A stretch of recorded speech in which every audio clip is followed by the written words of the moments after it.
آیا واقعا سفر به ماه رخ داده یا این فقط یک نمایش بزرگ بوده؟ نظریه‌های مختلفی در این مورد وجود داره، از اسناد رسمی ناسا گرفته تا تئوری‌های توطئه. بیایید با هم این ماجرا رو زیر ذره‌بین ببریم.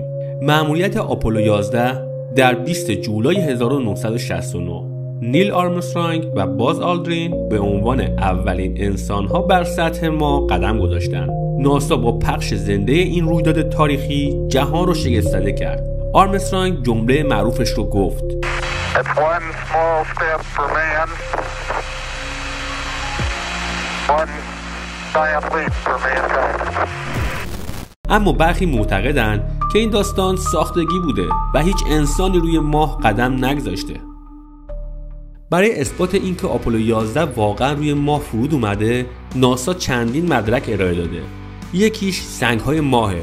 نمونه‌هایی که فضانوردان از ماه آوردند توسط دانشمندان در سراسر جهان بررسی شده و ساختار آنها با هیچ سنگ زمینی شباهت نداره. دومیش انعکاس دهنده‌های لیزریه.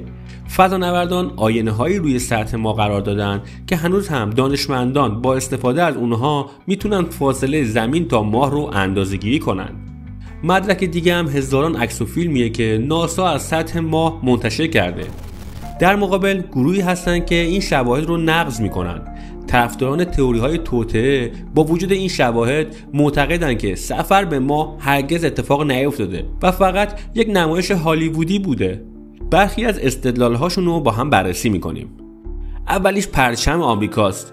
در تصاویر پرچم آمریکا روی سطح ماه در حال تکون خوردن به نظر میرسه، اما در ماه باد وجود نداره. ناسا توضیح داده که این به دلیل نحوه باز شدن پرچم و حالت فنری اون بوده. بعدیش عدم وجود ستاره ها در تصاویره. در هیچ یک از تصاویر فضانوردان ستاره دیده نمیشه. ناسا میگه این به دلیل شدت نور و دوربین هایی که برای ثبت جزئیات سطح ماه تنظیم شده بودن. و دلیل دیگه‌ای که خیلی اونو مطرح میکنن اثر پای فضانوردانه. برخی معتقدن که اثر پای فضانوردان روی خاک ماه بیش از حد واضح است و چنین چیزی در محیطی بدون رطوبت امکان نداره. حالا چرا باید اصلا این واقعه جعلی رو به وجود بیارن؟ افرادی که به جعلی بودن سفر به ماه اعتقاد دارن میگن که آمریکا در اون زمان در رقابتی شدید با شوروی بوده و برای اثبات برتری خودش ممکنه این نمایش رو ترتیب داده باشه.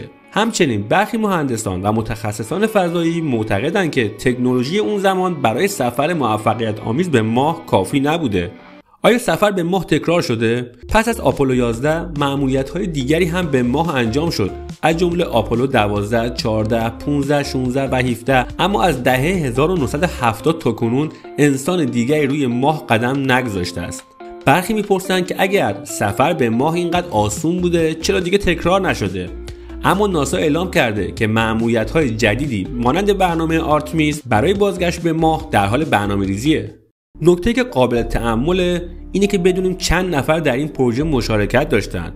برای اجرای مأموریت آپولو 11 بیش از 400,000 نفر از مهندسان، دانشمندان و کارکنان ناسا مشارکت داشتند.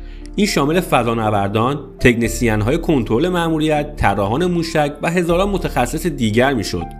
حالا اگر این سفر به ماه یه دروغ بزرگ بوده باشه، آیا ممکن بوده این تعداد زیاد از افراد سکوت کنند؟ برخی محققان محاسبه کردند که در یک توطئه‌ای به این وسعت با این حجم از افراد درگیر احتمال لو رفتن حقیقت در عرض چند سال تقریباً 100%. در نهایت آیا سفر به ماه واقعاً اتفاق افتاده؟ مدارک علمی و شواهد زیادی وجود داره که نشون میده این سفر واقعی بوده، اما تئوری‌های توطئه همچنان به قوت خودشون باقی هستند. نظر شما چیه؟ آیا واقعاً انسان روی ماه قدم گذاشته یا این فقط یک داستان ساختگی بوده؟ نظراتتون رو در کامنت ها واسم بنویسید و فراموش نکنید که این ویدیو رو لایک کنید و کانال رو سابسکرایب کنید. تا ویدیوی بعدی، بدرود.